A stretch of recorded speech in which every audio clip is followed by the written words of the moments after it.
gentlemen, it's finally here. The long-awaited 2021 CONCACAF Gold Cup quarterfinals is finally here.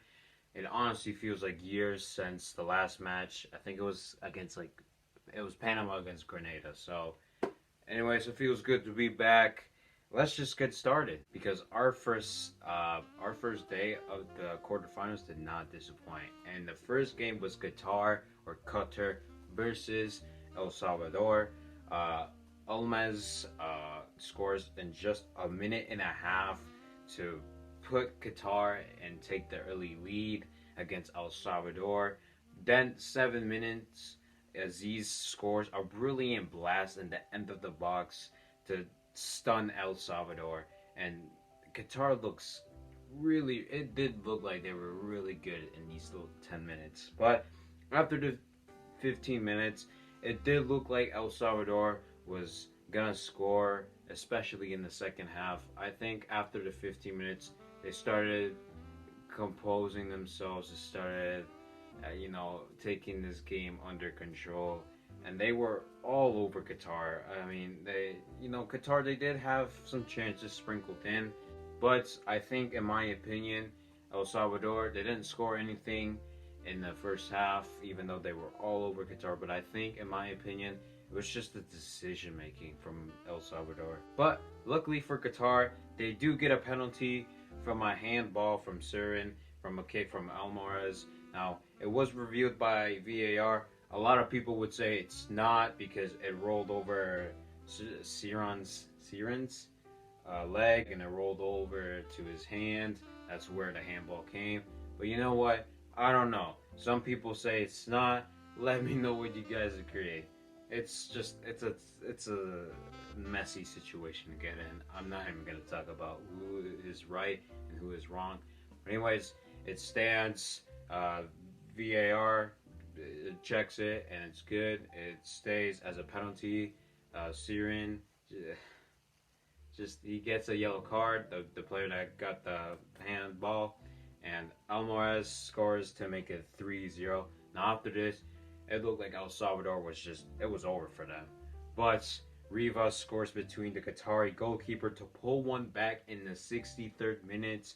And then a few minutes later, Rivas scores again from an amazing tackle to make it 2-0 and the one goal lead for Qatar, which was the penalty. Honestly, Qatar, they looked scared.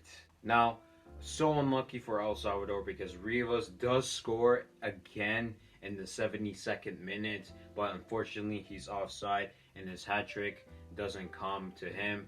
And Qatar, they just looked very desperate, to be honest.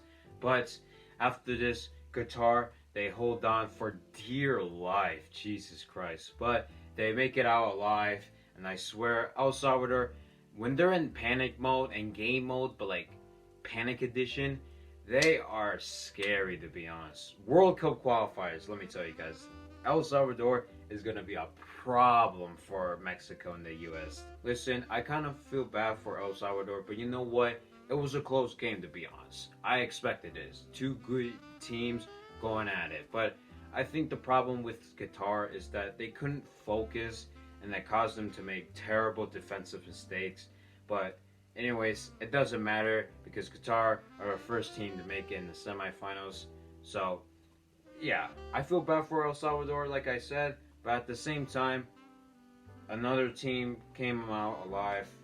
Honestly, it was a close game, like I expected, but like I said with Qatar, they're an explosive team, but their defense tonight, terrible. Other nights, well, the Panama game was terrible, but the Grenada and Honduras, they weren't terrible.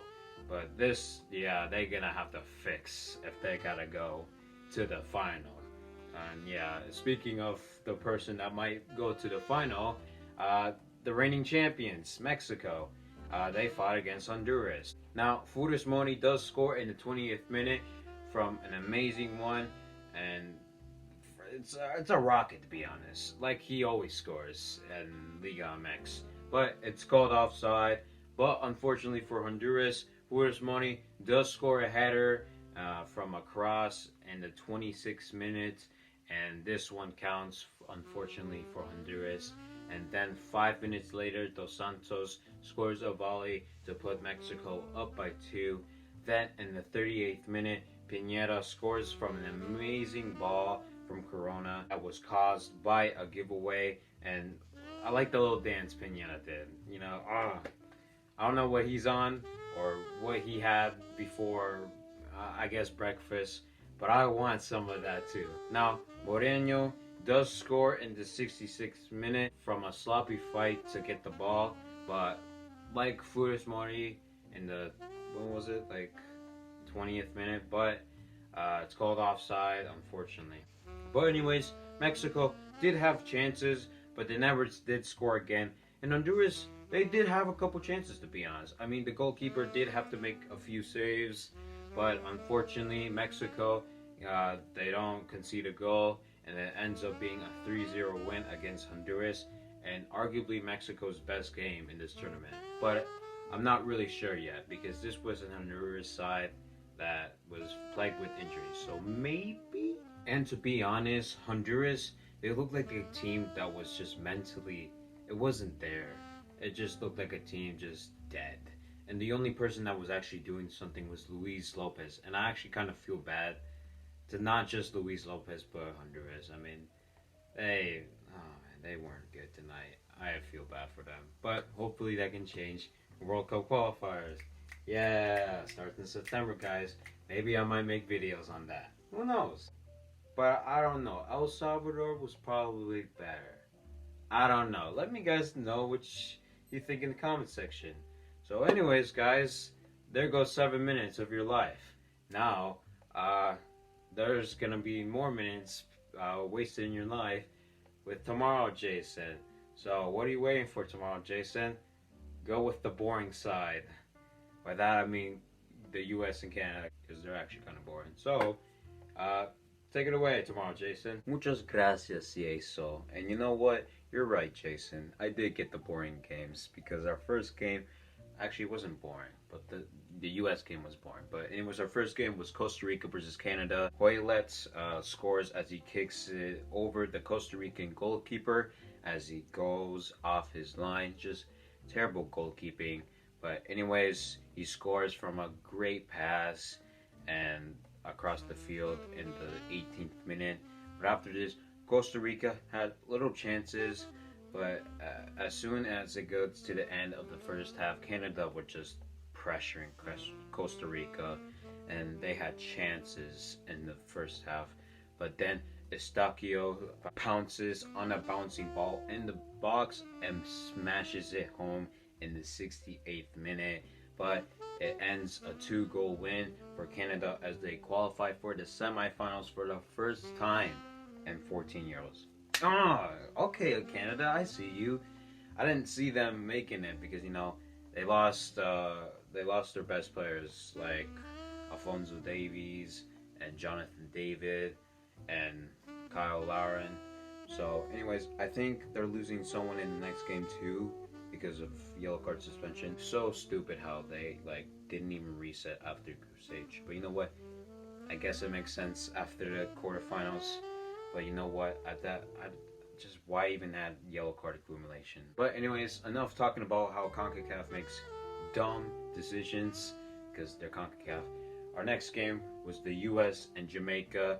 Now, it was kind of boring to be honest. There was mostly equal chances from both teams, but the U.S. they kind of did have more chances, but I think Jamaica had, I guess, the closest chances. But then when Jamaica were holding on and trying to keep the ball away, Christian Roldan gets the ball, gives a cross, and that causes Andre Blake to mispunch it, and that results in Matthew Hoppe scoring a header in the 82nd minute. And that is the game winner for tonight. It was messy, but they get the job done, and they will go on to go against Qatar or Qatar. It's time for my predictions in the semifinals and who I think is going to win. Now, let's just begin in the first game. Qatar or Qatar versus the U.S. The U.S. they're a bit tricky. Listen, what I saw tonight, they looked. I mean, they had some chances, but it was pretty messy. But They got it done. They got the job done. But I don't know. This Qatar team, they blast goals. Their defense, well, it's not questionable, but the last game against El Salvador, it was pretty questionable. So maybe if that defense continues, they might have trouble, I guess. But I don't know. I don't really see the U.S., to be honest. I really just see Qatar. They're just the better team. I don't really know, but I'm kind of leaning into more Qatar. They just seem like the better team. Yeah, I don't really see anything for the U.S. I don't know. The U.S. just, I don't trust them. Okay, I just don't trust them. I don't see it. So, anyways, our next game was Canada, Mexico. Listen, Canada's going. Canada's going. I get semifinals first time, but I'm sorry, Mexico. They just haven't conceded a goal. Maybe they might concede a goal, but they're not gonna lose, guys. I hate saying that. Canada and one of their forwards, they're gonna be missing out because yellow card accumulation. I hate yellow card accumulation, but yeah. So like I said, Canada, they don't really have their forwards. Alfonso Davies, Jonathan, David, they're all gone. Canada, they have some great midfielders. They cause a lot of pressure, especially in the Costa Rican game. So maybe it might be a close game, but I'm kind of leaning more into Mexico. Funes Mori, Corona, Alvarez. Do I need to say any more else? Yeah, guys, I think for the finals, it will be Qatar versus Mexico. That will be a war, ladies and gentlemen. So, those are my predictions, folks. Canada, USA, goodbye. They're gone. So, that's why I think those are my predictions. And on that note, guys, that's going to be it for this video. Please like, subscribe. I do like subscribers. Subscribers make me happy, so please make me happy and subscribe. Anyways, see you guys next time. Have a good night, guys.